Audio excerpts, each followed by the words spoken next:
All right. Any immediate burning questions before I kind of start this presentation? And you can also raise your hand if you want, and we'll invite Yeah, you. yeah. Let's make it intimate. I mean, there's only a handful of folks here, so this is really for you. Um, if you just want overviews, that's fine too. Advanced level program director at Jacksonville. Hey, welcome. Hang on here. So wait, then half of it just went away. My first Intellectus presentation. Okay. Well, this is a little bit different because I'm, checking in with folks to see where they are and what they may need. So, welcome, Melissa. Another faculty, right on. Um, most students, is where most projects get stuck. This should be QI, not research. Yeah, I know um, um, fine. Um, okay. All right. So maybe I'll just get started. I think I do want to check in with the tools though to kind of show you kind of the power of some of the tools too. But this presentation is kind of, I've been working with DNPs for 15 years at least, and just to share some of the places where people get stuck. But I also, again, want to, be here for you and see what you want and need.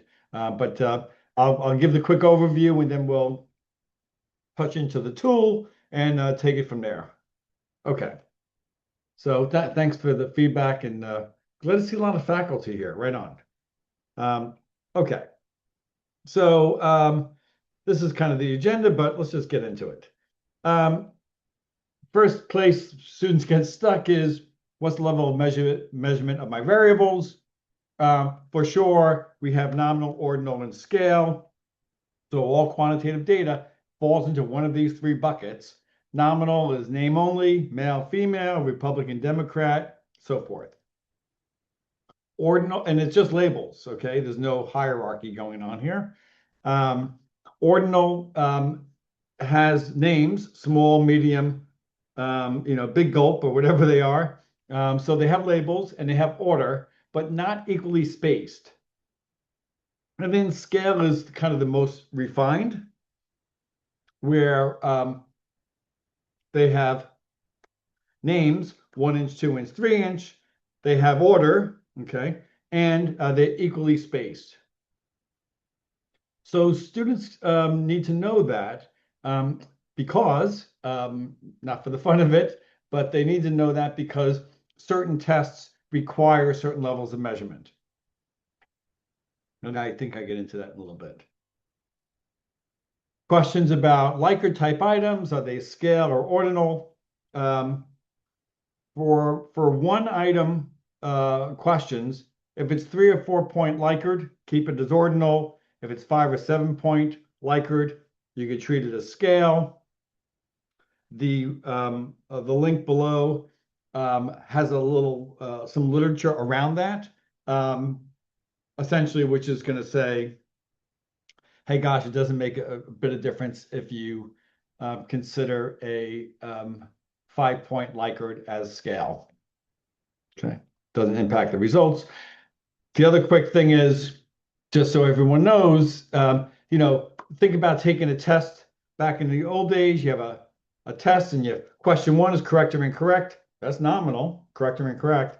But once you start adding these things or averaging these things, we're clearly in scale level of measurement where a t-test would be appropriate for lots of these things. Students get crazy confused around what analysis should I be using. As I get more and more into these things, it does seem like there are some nuances to be had. People have kind of messy data, which is fine, but we still need a data plan, okay? And that data plan should be clearly articulated in a data analysis plan in the methodology section. So too often I come across students and faculty sometimes that don't have a data plan. And like the data is collected And they're like, well, I think I'm doing a pair t-test. Well, guess what? All I have is categories. We're not doing a t-test. We're in chi-square land or something of that sort. So, really, I mean, encourage your students to have a clear data plan or get a consult or, visit. We have a data analysis plan. Melissa, correct me. We do have a data analysis plan webinar, correct? We have a methodology webinar. Methodology webinar. Okay. Which we'll talk about the data plan.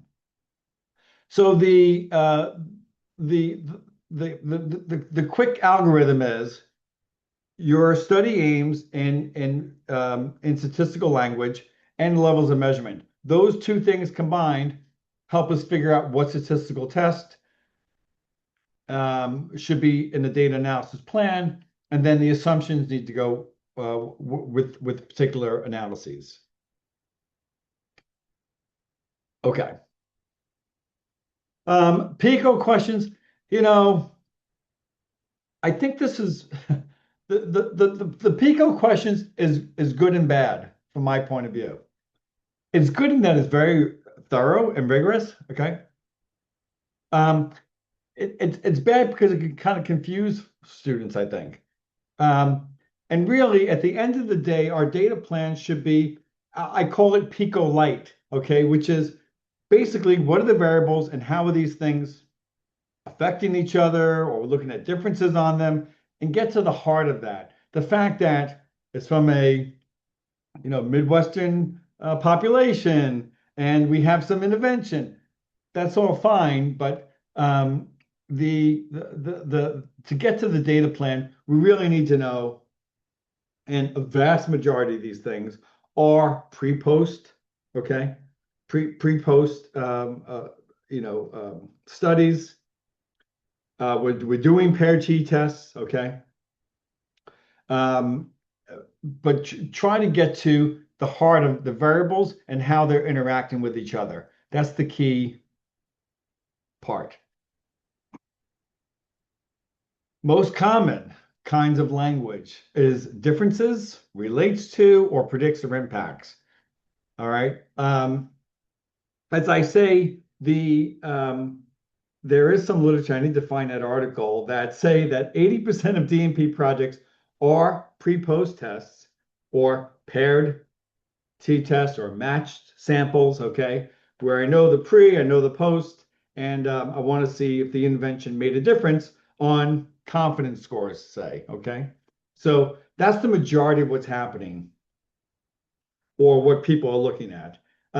There's also questions like, hey, how does diagnosis, yes, no, relate to whatever, male, female, or some other nominal level variable. So there's relationship kind of questions. There's prediction kind of questions, like, does this impact that outcome variable? Okay. Things of that sort. So differences, relationships, and prediction, that language goes a long way into figuring out what analysis should be had here. Okay. Folks get messed up with, how do I organize the data? Well, you'll see from both of these examples, basically an individual is on one row, okay? The variables are on are on the column. So most of the times data needs to be set up like this, that in this particular case to the left, that I have three participants as a pre-test, as a post-test, perhaps a follow-up test. So variables are in columns, participants are on rows. Even if some other cases where, in the example to the right, where folks are not matched, still the participants are on the rows and variables are on the columns. All right. And that data needs to look like that, okay? Whether you're using Intellectus or SPSS or Excel, it doesn't matter. That setup is always the case. So, and if it's really messy, which we come across, it has to be put into this, okay? And sometimes that's kind of brute force, kind of doing that, but nevertheless, it needs to be in this format, all right? I want to take a quick sidebar here. The quick sidebar is in the Intellectus tool. Uh, if I make this big, in the Intellectus tool, there are example data sets. We go a little bit slower here. In the Intellectus tool, there is example data sets. And if you go to, let's just say a paired t-test, I think we call it here, paired t-test, okay, for time one and time two, you can look at the example and see participants are on the rows, okay, and that my data that I'm looking to compare this time one and time two, are in columns. So you can look at the example data sets by the analysis, okay, and then look at how that data is set up. All right, so that's a clue to how it should be set up. Since I'm here, I should also note that under these different tests in analysis, under the tests, that there's helpful videos sitting right here, okay?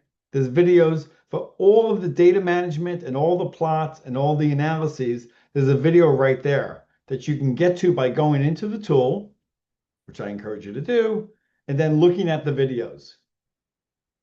And I'll also say that you can also go into the question mark, okay, which also has a video library sitting here, okay? So I invite you to go into the analysis, go into the tool, of course, go into the analysis, look at the video, or go to the question mark and look at the videos and look at those. I'll say too that Ashley is a great resource that she can give you, some of the, we have little courses, okay, mini courses on these things. So she's happy to share those with faculty, okay? Students can buy for $5 or something of this sort. So just to know that there's resources to be had here, okay? Okay.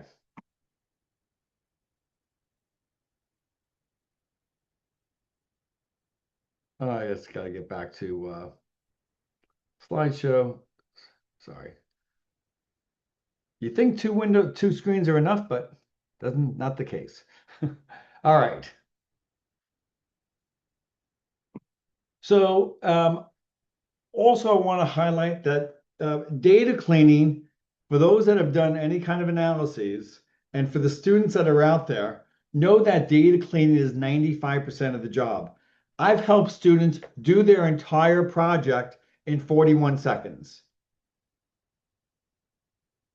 Assumptions, interpretation, analyses, interpretation, APA tables, 41 seconds. Data cleaning is an issue. So, and specifically, we're talking about getting data out of Qualtrics, for example, and having several rows of headers, creating composite scores of these things, okay, things of this sort. So once you upload data from SPSS or Excel or Qualtrics from an Excel or CSV, that the data cleaning wizard can help walk you through that process. Okay. A quick moment about significance and importance of outcomes. In our world, fortunately or unfortunately, I think unfortunately, everything's around statistical significance, right? And if we find that some t-value or correlation has a p of less than 0.05, we call that significant. Yay, the intervention worked. And if it's greater than that, we're like, the intervention didn't work, But there's often in these DNP projects, there's really small sample sizes. So you may not find that statistical significance because of a limited sample size. All right. Okay. So, but also know that we have clinical significance, and these things are basically in effect sizes or often in terms of Cohen's d. Okay. So just know that students should, and faculty should perhaps, look at both the statistical significance as well as the clinical significance. All right. And then, and again, this is being recorded, so you can, read this more thoroughly. But as it turns out, well, here's some ideas about statistical significance and clinical significance. But there's often times where it's statistically significant, but not clinically significant, right? So blood pressure reduces blood pressure by 2. Okay, it's significant, but hey, gosh, it doesn't really affect cardiovascular events. All right. Pain management shows some statistical improvement, but it only reduces pain by a half a point on a 10-point scale. Okay. You're not going to feel that difference in pain reduction. Conversely, sometimes we have clinically significant things, okay, but not statistical. That happens too. You reduce falls by 30%. That's a big deal, particularly for that 30%, okay? But it's not statistically significant. So my take-home message here is really just be aware of both the statistical significance, okay, which is really impacted by sample size, and clinical significance, which is we're going to help people. This intervention help reduce falls, okay, or things of this sort. And I'm happy to have further discussions on this if anybody wants to hear about this. Obviously, if it's both statistically significant and clinically significant, yippee skippy, okay, all right, all right. And I guess my own personal view on this is it's actually probably the clinically significant is more important than the statistical significance. I mean, look, how much of these things are generalizable to the population with a sample size of 10 or 15 or 30? Okay. I'm not going to generalize to the globe on this, but I can speak to, hey, gosh, we have something going on here. This intervention had an impact on real people.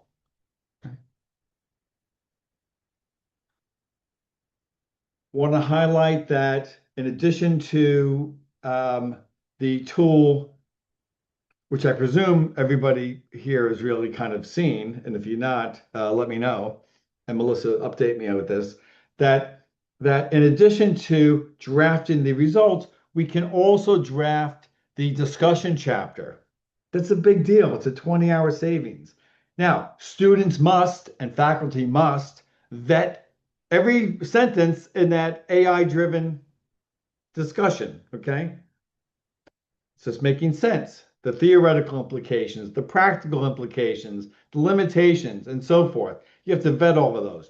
You have to vet the references, okay? All right. Is the DOI correct? Is that reference totally hallucinated or not? So the tool itself, intellective statistics, is not AI, okay? It is not AI. So those are hard coded, driven by the R program, okay? 100% accurate, okay? The discussion draft, you got to vet, all right? But I think the intellectual um, uh, leverage that you get from that is massive. Okay, let's get logged in here. Melissa, put in my um, email address, please. If you have data, look, thank you. Love to look at it and then kind of work through with somebody. This is a workshop. Okay, work through. So under the James at Intellectus 360, if you've logged on, you can share that share that with me, and then we'll raise your hand and we'll work through that. This also shows, okay, that we have the statistics tool, we have a qualitative tool. I have people that have spent 50 hours coding, okay? And in 10 minutes, we replicate what they've done. There's courseware, there's 80 mini courses or micro courses that help. What's a t-test? Okay, why do I use an independent t-test versus a paired sample t-test? Okay, so you can get logged in there. Okay.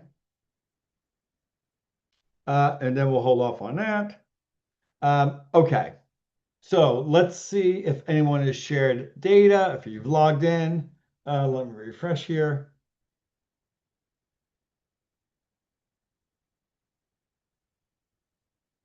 No one has shared yet. So I'm happy to use, as I said, I have lots of example data sets. Um, and by the way, we have some data sets that are curated to nursing and DNP ready, this whole healthcare business, okay? Um, Hospital courses. This is all exemplifying the tools in healthcare language, okay? So you don't have to have a cognitive load around some obscure constructs that these hopefully make some sense to you. Okay, I don't see immediate questions and I don't see immediate data. So let's just get to it. Let me see if, so let's just exemplify a few things here. And Melissa, interrupt me at any point to respond to anything. Okay, so first thing we could do is just let's look at some data.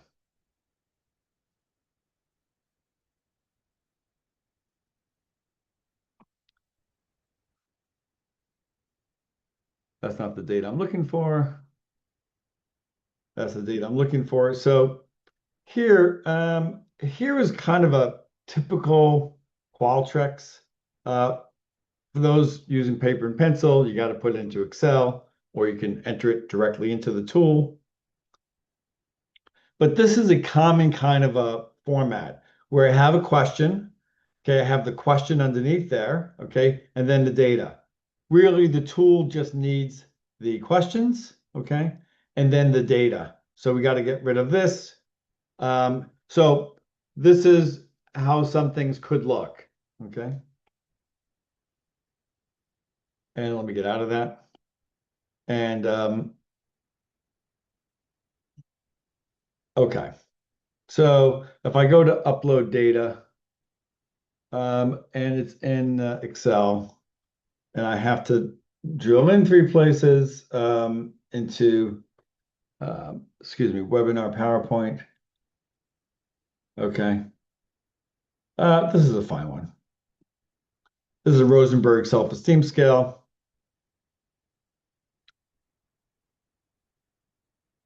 So as soon as you upload data, you get thrown into the data cleaning wizard. Let's just go ahead and use that a bit. First of all, you want to get rid of these other headers, okay? You don't need the full question there, and it would make the data very messy to have a very long question in there. So we don't need that. Sometimes there's responses, the options, okay, of these questions, all right? So we don't need that. As I say, we need the variable name, short and sweet, and the data underneath. So I'm going to delete these two, apply changes. All right, so now I have the variable names and the data. Great. Next, I may want to edit the variable names. So this is fine, but let me just, you know, you can edit the variable names here, okay? Just by clicking into it.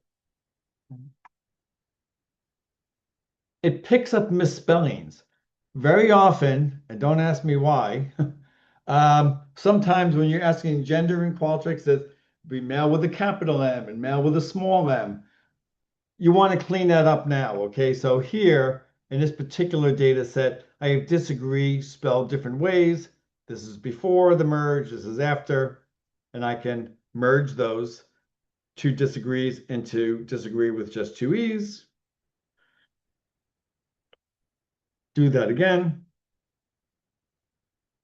Okay, this is all of that data cleaning process that I mentioned. Go to next. I do have Likert type items, and oftentimes with lots of these data sets, we have Likert type items. Here you can just select the type of scale. I'm actually using a 5-point agreement scale. I currently have labels. I need to turn them into numbers so I can aggregate them. So I want to turn these labels into these numbers for these variables.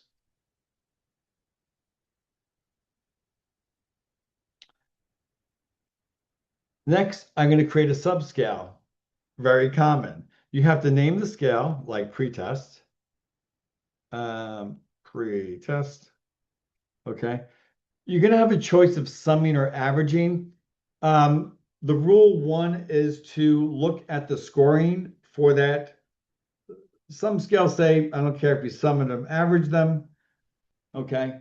Um, but it's important to use that scoring sheet because if they're summing them, okay, and if these are rated, let's just say the pretest are rated from 1 to 5, and the average score in the literature is, 22 or 18 or some darn thing, okay?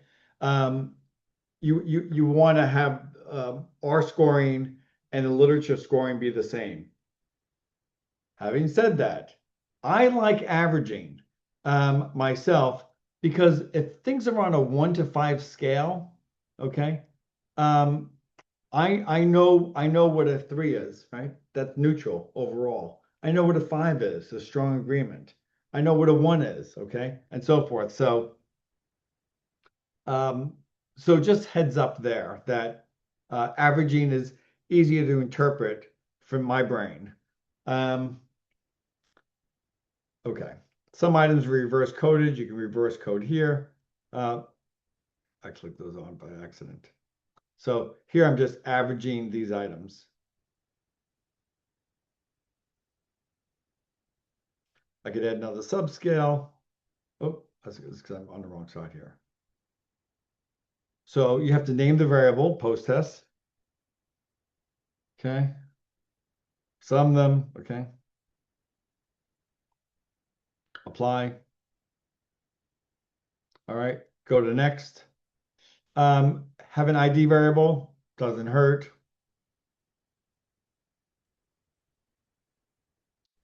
And finish. So basically, we've taken our data, we've cleaned out the headers, we've changed the names if we needed it, and importantly, we've created 2 composite scores here, okay, or subscale scores. There's 2 other things I would do with this data set.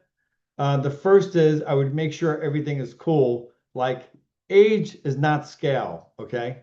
In my data set, these are actually uh, age ranges. So I would turn that to ordinal, and you could just click on that caret, okay? And then put in the age ranges that are appropriate, okay?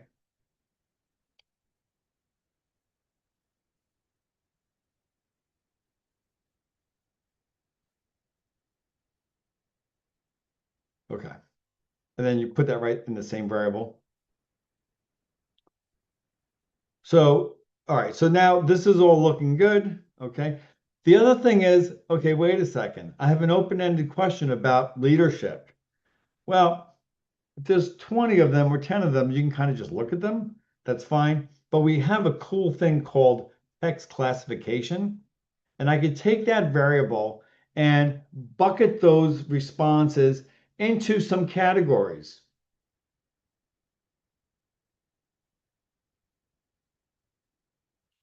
Okay.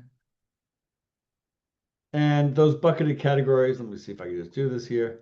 So, so we have different buckets here. The advantage of this is it's not a true qualitative analysis here, okay? But it does offer some potential groupings. You want to vet the responses here to the, to the labels here or the buckets here. But also importantly, you can now interact with that, right? Are there differences on pre or post test scores by the type of response you've given here, open-ended response? So to me, this is a pretty clean data set now. Then I want to go to, well, let me just quickly say a few things here. You can do those data management tasks here as well, like variable calculator, okay? Um, things of that sort. You can download your managed data which has my composite scores here. Okay.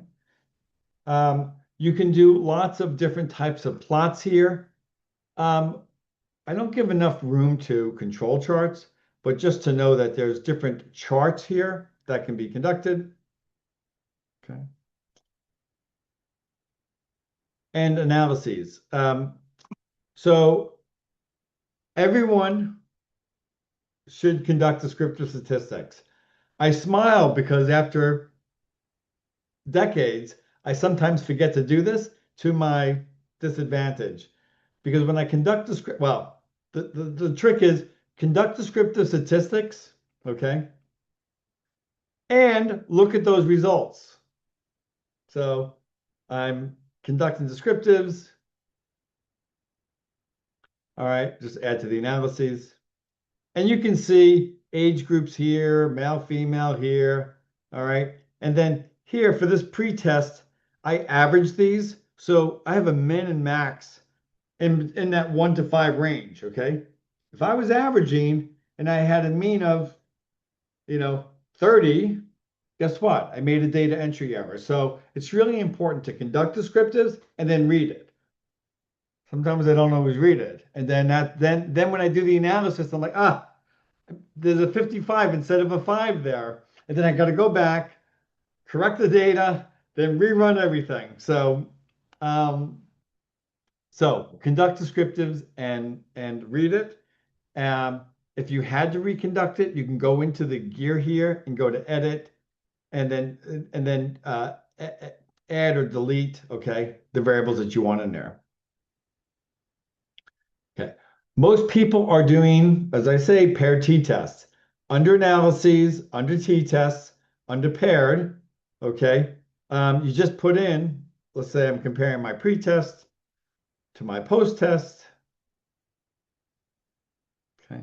By the way, you'll notice that we have icons here that help direct or make sure people don't make mistakes, that if it needs a scale variable, I'm going to have a scale icon there, all right? The other thing that I've stacked this, right? Because I've summed these and I've averaged these, so I know there's going to be differences there. But basically, for all of these tests, correlations and t-tests and chi-squares and lots of other stuff. And by the way, faculty, that we have some really kind of advanced analysis here, like structural equation modeling and mediation and moderation. There's lots of options to be had here. The key thing with RT tests, okay, is a few things. One is it builds in the assumptions. So it's reminding students, and perhaps you, that there's an assumption that t-test. It's normality. That can be assessed with a Shapiro-Wilk test. Even if you don't get the full thing, like when people reading the literature, they get to say, okay, wait, there's an assumption there, okay? Was that met or not, and so forth. So it actually identifies the assumption, identifies the test without asking, conducts the test without asking, and interprets the test without asking. So normality was not met in this data set. The results of the analysis are in plain English. This has been this way for how many years now, Melissa? 13 years? For it's been out there for a while. So this t-test was significant, okay, based on the alpha level, okay? And you can see that alpha level is probability is less than 0.001. Okay. And then it says the interpretation. Hey, gosh, post-test was lower than pre-test, okay? I'd like to say it the other way, that the intervention worked and post-test was greater than pre-test, something of that sort, if that's the direction that you want to go.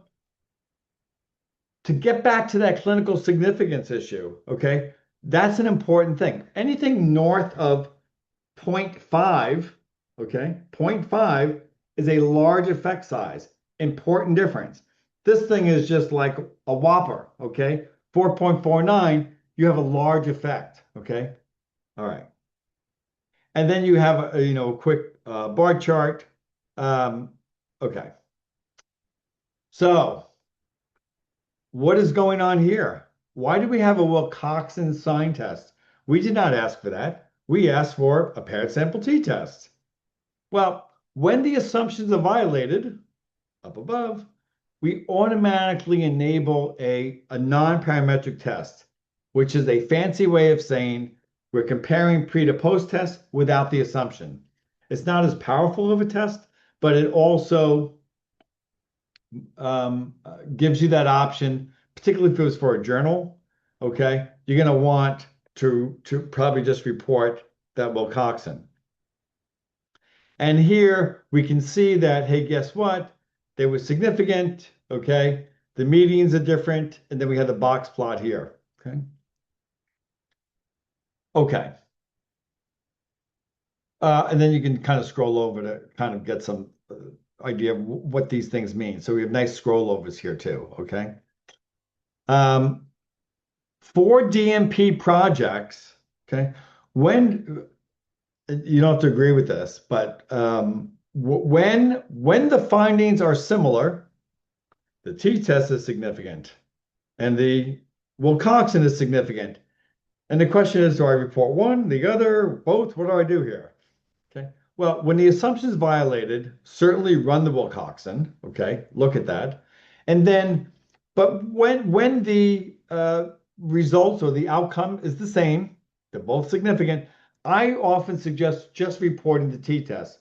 Report the assumption violation, report the significant t value, okay? Because the mean is easy to talk about. Hey, they had an average of 16 versus 3, versus talking about medians is a tougher way to describe it and wrap your brain around. Once you've conducted your analyses, you can download the data. And in that downloaded data, okay, um, we have several things here for you. um, One is you get hyperlink to the test if you got a lot of them. We have our descriptives. Here it's doing a little interpretation. Hey, guess what? The most frequently observed category of age was over 50. Okay. You have APA tables. You're not fussing with tables. You can edit this, okay, document, but all right.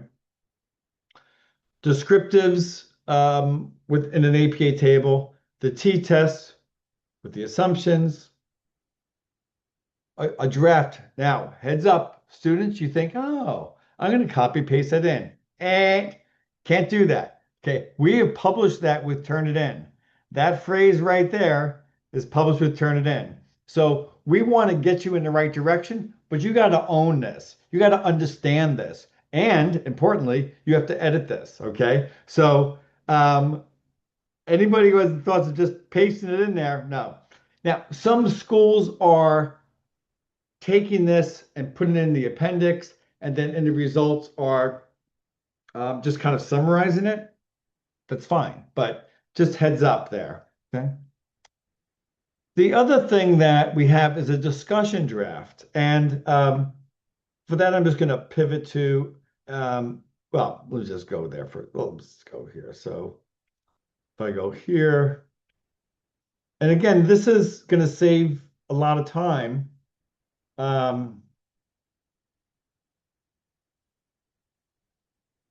So here I conducted some analyses on the Matchlock burnout scale, which some of you may be using. I've conducted some tests. In the discussion draft, you just click on generate discussion draft. Now here you have to start identifying what these variables are, okay? So you have to name the draft, add your research questions or study aims, and then you have to make sure that these things make sense, right? I named this thing DP, but it is in fact a depersonalization score for Matchlock, okay? And ditto, those have to all be correct. And then when you get there, probably wants this, okay? And then you confirm, hey, you know what? I've reviewed these things. I acknowledge the draft is produced by AI, making errors. That's all true. But what does that buy you? What it buys you is a 20-page draft of a discussion chapter, which integrates your particular findings, your particular sample size, and it's going to give the interpretation of those findings, the theoretical implications of your findings, practical implications of your findings, limitations, which may well talk about sample size, okay? May well talk about effect size, okay? Future research, conclusions, and then references. Everything has to be vetted, but it's such a powerful tool that we don't have a blank sheet of paper like what's the structure and so forth, and what goes in there, and what are some ideas. Again, you have to vet every single sentence, but it buys you an intelligent colleague, okay, that you can now start vetting this thing. All right. Um, okay, I think I've been talking too long, probably. Questions. Questions. And I'm happy to review anything. Uploading data, data cleaning, managing data, conducting analyses. You can talk about plots if you want. Um, how to download the interpretive results. How to do a discussion draft. Okay, so Renee, okay, so I'm overwhelming you. Well, look, Well, join the that was earlier on too, just saying that she was oh, maybe the one odd of the man out. I only got few. that. Yeah. Listen, if you're overwhelmed, you're in the right place. Okay. I had to take 3 regression classes before it really clicked for me. So getting a quick snapshot in a class that you took a year ago, okay, you should be overwhelmed. But um, like an elephant, piece by piece, figure out how do I upload my data? Is it a CSV, Excel? Okay. Or I'm going to paste my data in. Okay. Variable name and the data. I have to upload data. I have to then, we've kind of streamlined this for you, Renee. So we upload it. Okay. Then we're going to manage it. Okay. All right. Like create a composite score, perhaps. We're going to perhaps plot it. Okay. This happens to be a plot of the 3 burnout scales by gender. Um, then we have the analyses. Okay. And you can't break the tool, so you can mess around with it and say, well, how do I do this? And click in and yeah, I don't want to be ageist, but my age, I don't click around as much. Okay. Other people click around like, so be of that new age, okay, and click around and try things, okay. And then once you conduct analyses, you download it here, okay, and then discussion here, okay.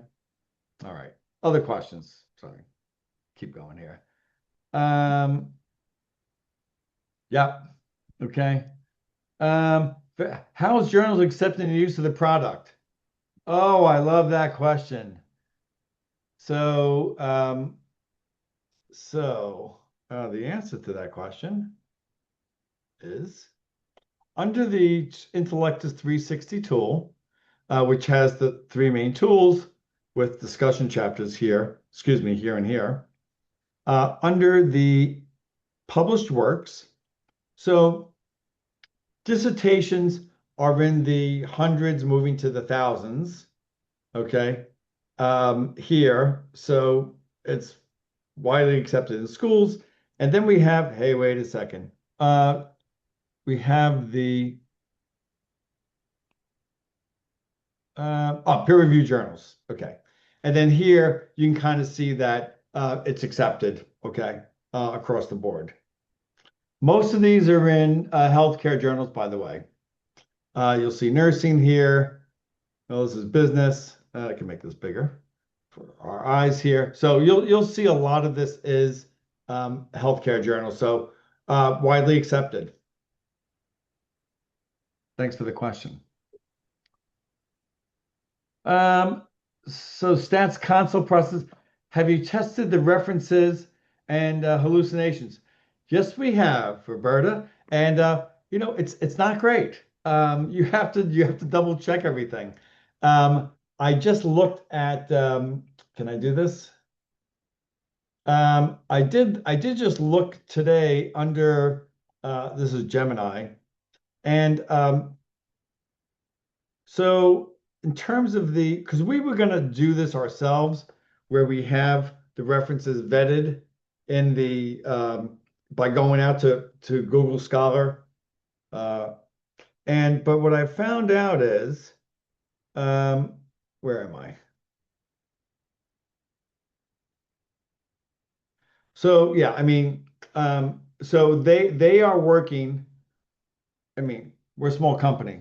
There's like, like $1 trillion going into this thing. So they're working on making sure that there's reasoning being built in, um, where it's going to minimize those hallucinations over time. So instead of us trying to work this through, they're gonna figure out how to vet these things with semantic scholar or Google references. So that's being worked on. Okay. Not there yet, but it's going to get there. I mean, remember, we're just in the beginning. We're like in the infancy, okay? This is like we're the steam engine, okay? Okay, going from horses to steam engines, okay? We have Maserati cars coming, all right? So, um, okay. How did members of the research team share the data? Oh, you are talking my language here. Okay. So, for students or faculty working with each other, very simply go to share.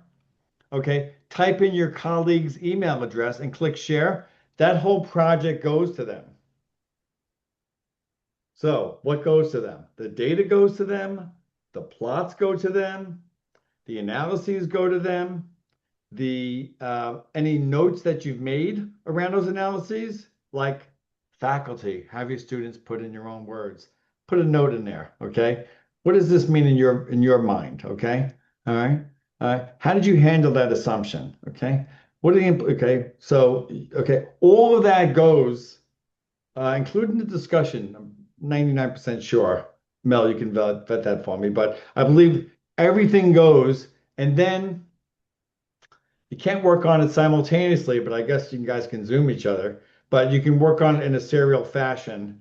Um, and there's probably some things here that are shared. So these are shared projects, okay? All right. So they can go back and forth. Um, 2 seconds about the qualitative tool. Some people have mixed methods, okay? Again, you can sample projects or new projects. Um, I'm not sure that's going to work there. So here, the tool will take your data. It will literally um, excerpt for you, combine excerpts into a code and name that code and describe that code. Then we'll collapse those codes into themes, and then we'll tie those themes to study aims or research questions. Okay. Also, let me see if I go here. Sorry. Um, we also, for those early in the process, we have a lit review tool. Doesn't do discovery, but it does take your PDFs, figures out which ones go together. I am going to be working with somebody to help vet those. Okay. For the folks that have already conducted a lit review and developed their own syntheses of different articles. Is that accurate? So, but at least it's a start to that. Okay. All right. Okay.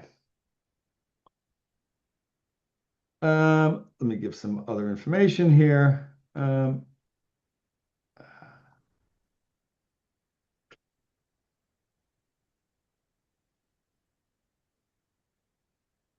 Contact information. Samantha can help students. Ashley with faculty, trials, demos, courseware, training.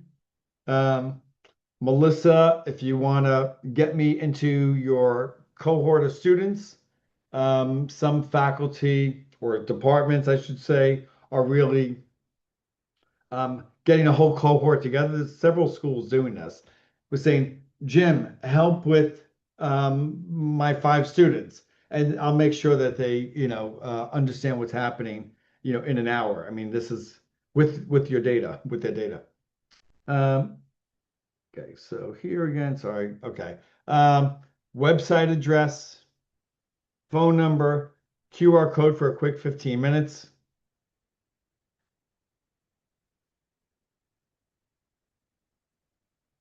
Okay. Um, Final questions, thoughts. Um, and again, the recordings will go to everyone. So I'm notoriously speak quickly, but you can slow down where my mouse has been going during this presentation. And I mean, generally, it's just kind of an overview of where people are getting stuck in DMPs, how to kind of find some of those a data analysis plan or the importance of that. Okay. How to conduct a results chapter and discussion chapter in kind of a rapid fashion for your review and evaluation. And and happy to carry the conversation forward. Faculty will get free training. I don't want to do a ton of data cleaning. I don't want to be a co-author, but I'm happy to have you to teach you how to use the tool, some of the nuances, some of the options, some of the bells and whistles that could be helpful and that you'll need for you and your students and your department and perhaps your school and others. That if you are tied to a school with public health or whatever, okay, um, share this with them. I invite you all on this call, please share it with others that they have no idea. Okay, you guys are here, but after 13 years, they're like, we use SPSS, and students struggle and they get frustrated and they get stressed. So there's tools out there to assist you, and I hope that mindsets change and that there are new tool sets to be had here. Okay, and I think with that, Melissa, any final? I don't see any, but if you do have questions later, you can just reply to the email and send them in and we'll get back to you. Thanks everyone for your attention. I think a lot of people hung in there and have a great rest of the weekend. And thanks for joining. And we will update you with new webinars as they come along. And with that, I'll say stay safe and be well.